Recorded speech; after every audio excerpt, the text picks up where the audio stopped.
kasih Anda masih bersama kami di Hidup Sehat. Dan itu tadi adalah beberapa jenis-jenis penyakit jantung yang harus kita cegah dan hindari. Jangan sampai terjadi sakit jantung kita ini ya. Tapi kalau sakit hatinya tuh di sini, itu lagu ya dok ya. Kalau jantung tuh posisinya di mana dok? Kiri. Kiri. Dada kiri. Dada kiri sini. Ya. Makanya kalau deg-degan tuh sini deg-deg berasa Ya. ya dok ya. Nah, Oke dok.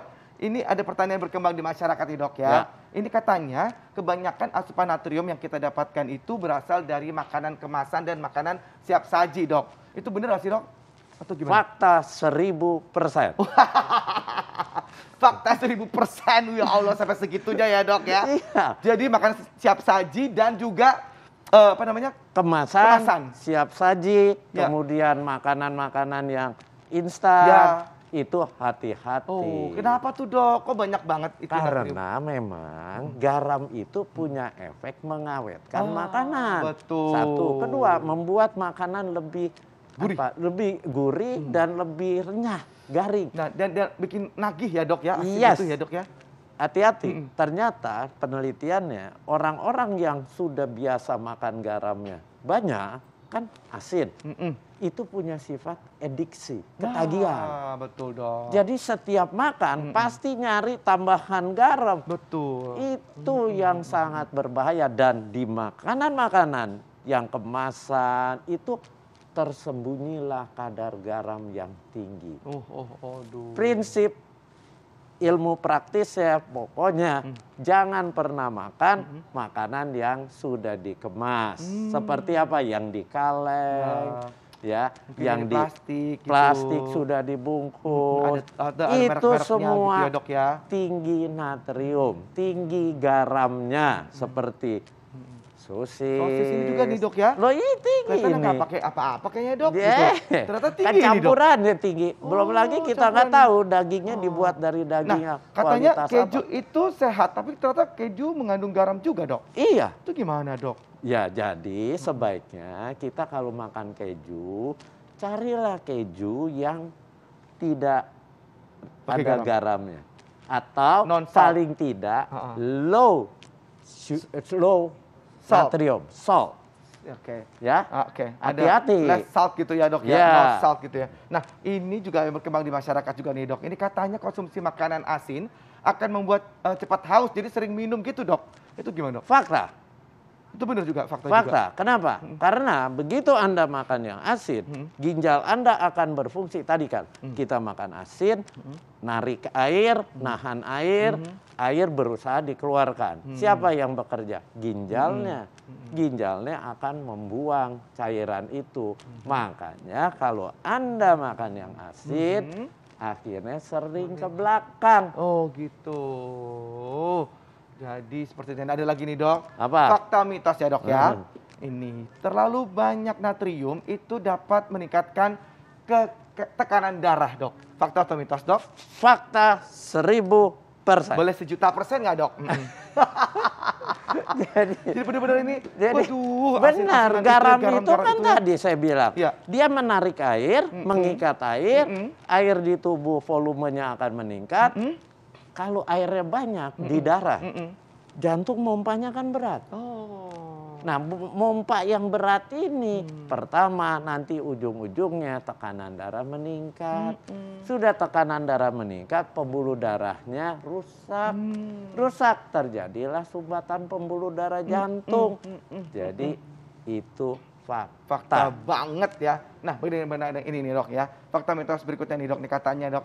Menurunkan tekanan darah adalah merupakan cara untuk mengurangi resiko penyakit jantung. Fakta atau mitos? fakta. Fakta juga. Jadi menurunkan tekanan darah itu. Anda punya hipertensi, kendalikan tekanan darahnya. Turunkan tekanan darahnya. Pasti nanti beban jantung akan berkurang dan kalau aliran darahnya tinggi, tekanan darahnya tinggi, tekanan darah tinggi itu jantung mompanya berat. Berat akhirnya aliran darah Kalau dia aliran darahnya kencang, itu pembuluh darah akan kegesek. Aduh, aduh, aduh, aduh. Akibatnya pembuluh darah akan terluka. Kalau terluka proses penyembuhan yang ujung-ujungnya apa? Terjadi sumbatan pembuluh darah jantung. Makanya menurunkan tekanan darah salah satu terapi buat orang yang punya darah tinggi adalah melakukan pola diet dengan rendah garam. Dengan rendah garam itu udah Ya. penting banget ya dok Ya. ya. Nah jadi sebenarnya harusnya tuh berapa banyak sih dok untuk kita mengkonsumsi garam yang terbaik gitu dok? Tergantung. Kalau Anda sehat seperti kamu kan sehat-sehat aja nih. Iya dok. Satu hari boleh 1 sendok teh peres garam dapur. 1 sendok teh Peres. teres. Itu artinya Teres apa sih dok? rata. Oh rata. Kalau kita tahunya peres dok. Jadi peres ya dok? Ya. Rata. Jadi di sendok kan tuh garam munjung. Ya. Munjungnya Oh, diratain. diratain. Itu itu 1 hari ya dok? sehari. Sehari. Makanya buat orang yang hipertensi, saya sering memberi nasihat. Anda ambil sehari 1 sendok teh peres, dikurangin seperempatnya. Seperempatnya dikurangin lagi. Iya dong, karena hipertensi. Tapi kalau sehat, boleh 1 sendok teh peres. Atau kadar natriumnya kira-kira 2 gram. Karena 1 sendok teh itu garamnya 5 gram. Si natrium, yang bahaya kan natrium. Natriumnya itu sekitar 40% dari total garam. Jadi sekitar 2 gram atau 2000 miligram. Nah, buat yang sehat harusnya jangan lebih dari itu. Tapi kalau punya hipertensi, harusnya dikurangi lagi. Dikurangi. Nguranginnya yang cara gampang nih, biar para pemirsa bisa melakukan. Ya. Udah 1 sendok teh peres, kurangi seperempatnya, taruh di mangkok kecil. Kalau Anda mau makan, misalnya di keluarga masak sayur, sop, kasih tahu jangan dikasih garam dulu. Oh gitu. Kita nambah sendiri ya dok? Nah, yang paling bagus kita jadi tahu. Pokoknya sehari tidak habis, tidak lebih dari 3/4 sendok teh peres. Tapi dok, ini kan kalau misalnya nggak pakai garam atau mungkin garam dikit banget gitu kan rasanya anyep-anyep ya dok. Itu gimana caranya supaya makanan itu tetap lezat gitu dok? Ada mungkin makanan lain atau zat-zat lain, bumbu lain Anda dok? bilang anyep karena Anda dari kecil sudah dibiasakan makan yang asin. Ya. Makanya sekarang rubah kebiasaannya. Begitu juga anak-anak kita, jangan dibiasain makan yang asin. Kalau kebiasaannya udah terbentuk, nggak makan yang asin, begitu dia makan asin, dia nggak enak. Tapi kalau Anda sudah terbiasa makan asin, Anda nggak makan asin, beban berat. Betul gitu. Tapi ada nggak sih dok? Ada nggak sih kalau misalkan ada bumbu lain gitu dok yang bisa mengelabui gitu, bikin rasa seenak gitu dok? Ya, satu-satunya pakai apa? Penyedap. Penyedap seperti Penyedapnya dari mana tuh dok? MSG. Oh. Nah, MSG itu monosodium glutamat. Ada juga natriumnya sodium, rumus kimia kan sodium. Tapi kan kita ngasih MSG juga nggak terlalu banyak. Nah, tetap rasanya enak. Asupan sodiumnya, garamnya itu menjadi berkurang dibanding gitu. kita pakai garam berlebihan. Tapi itu ada takaran juga dok? Loh Seperti iya apa tuh? dong, jangan kebanyakan juga. Karena MSG ada sodiumnya. Oh, sama ya, Anda Dok. jangan main, kalau mau yang banyak-banyak orang blok makan gitu. soto apalagi soto Betawi itu. Iya. Main di garamnya, Set, jeblok. Jeblok itu. Iya dok. MSG-nya, Oh, jeblok. Jeblok. Oh. Baru dituang kuahnya, diaduk. Waduh itu. Enak sih dok, tapi bahaya ya dok. Lah, enak itu cuma 7 cm di mulut. Tuh, cuma segitu doang. Habis itu, Manis di bibir. nah, habis itu masuk ke dalam tuh penyakit. Aduh, daripada. Nah, tadi kan Iya. dokter membicarakan cairan di tubuh gitu ya dok ya. Ini fakta atau mitos dok? Ya, Kebanyakan konsumsi asin itu akan menahan cairan dalam tubuh ya. sehingga menyebabkan pembengkakan di sekitar jantung. Fakta atau mitos? Fakta, dia Fakta nahan juga. air. Iya. Tapi efek terhadap pembengkakannya bukan pembengkakan seperti di tempat Kaki atau apa lain. gitu ya. Dia jantungnya membesar. Kenapa? Karena Kebanyakan air itu. kebanyakan air, dia kerja keras terus mompa. Jantung kalau mompanya berat terus, lama-lama dia membesar. Membesar tidak sehat. Oh, gitu. Kalau atlet terlatih, dia terus itu juga jantungnya membesar, tapi membesarnya dia ke dalam, menebal otot jantungnya. Gitu. Kalau otot jantungnya menebal, dia akan lebih sehat. Tapi kalau Anda makan garam, menebalnya dia melebar. Hati-hati. Betul. Nah, tapi kan tadi kan kalau tadi dokter bilang kan kalau misalkan atlet kan bilang olahraga itu kan juga kerja jantung kan juga keras dan cepat gitu, Dok. Ya. Tapi itu bedanya apa dengan kerja dari jantung yang itu beda. makan asin? Kalau atlet dia akan meningkat cepat pada waktu dia olahraga, aktivitas. Tapi pada waktu istirahat denyut jantungnya karena efektif otot jantungnya tebal, dia mompanya sangat efektif, nggak perlu cepat, pelan-pelan aja. Jadi 1 menit tuh kalau atlet biasanya ada yang 60 kali per menit. Kalau kita orang sehat 70, 80 udah bagus. Kalau atlet ada yang 60, bahkan ada yang 55 kali per menit. Kenapa? Karena jantungnya mompanya tuh efektif banget.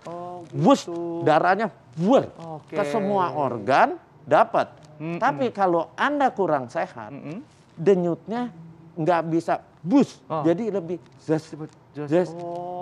kompensasinya dicepetin supaya aliran darah cukup. Jadi semakin cepat denyut jantung itu malah jadi semakin jelek.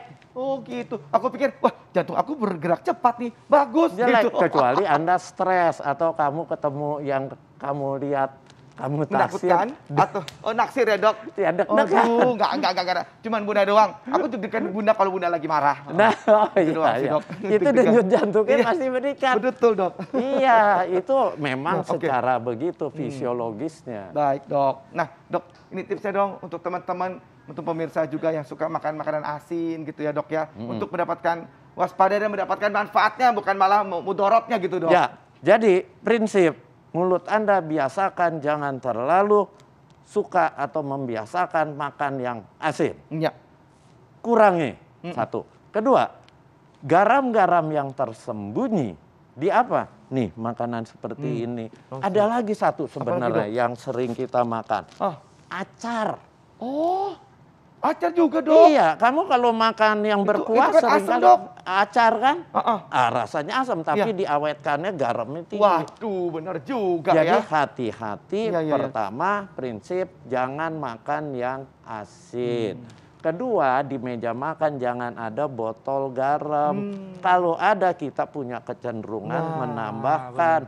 Ketiga, jangan makan makanan yang diawetkan, yang instan, yang dikaleng. Itu semua tinggi natrium. Natrium itu unsur kimia yang ada di garam. Baik, dan itu berisiko untuk jantung. Ya, tekanan darah tinggi, jantung, itu resiko. Berarti harusnya kita harus mengurangi makan makanan asin, dan kalau boleh dikasih tahu lagi, Dok, kita sehari boleh makan garam itu seberapa banyak? Kalau Anda sehat, garam 5 gram. Kandungan natriumnya yang berbahaya itu hanya 2 gram. Itu yang sehat. Tapi kalau Anda sudah hipertensi, kurangi natriumnya kalau bisa 1.500 mg. Cara gampangnya yang tadi 1 sendok teh peres, kita buang 1/4-nya, kita taruh di mangkok kecil. Tiap sehari jatah makan garamnya segitu. Untuk yang hipertensi itu ya, Dok? Ya. Oke, Dok. Kalau sehat cukup 1 sendok teh garamnya. Peres juga ya, Dok? Peres. Baik, Dok. Waduh, terima kasih banyak Dr. Samuel Utoro. Atas informasinya yang luar biasa, dan ini pasti sangat berguna sekali untuk Anda ya pemirsa ya. Jadi ingat ya, garam itu harus benar-benar dibatasi, jangan kebanyakan ya. Dan nggak boleh juga kekurangan, tapi jadi tetap harus konsumsi tapi yang biasa-biasa aja. Nah, kita nanti akan membahas soal penyakit yang lain ya. Infeksi saluran kemih. Nah, tuh bagaimana cara mengatasi dan mencegahnya? Sesaat lagi tetap di Hidup Sehat.